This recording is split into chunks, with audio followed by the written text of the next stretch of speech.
Jesus, a nesi čula ovo? Fekalije u moru. Opet nema kupanja. Ententore, duboko je more, a u moru smeće koje nitko neće. Ententini, šuma nam se stidi, deponiji tu nastali, prirodu zagadili. Sava raka tika tak, pa to znade svaki džak, benzin dizel točili, zrak nam onečistili, čađu dimu disali.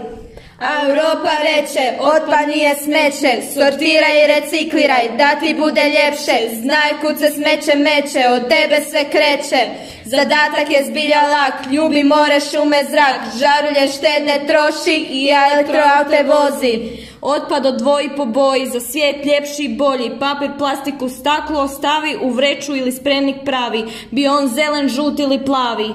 Hranu, travu ne bacaj u smeće, već u bio vreće, da ti ljepše bude cvijeće i život rijeka sreće.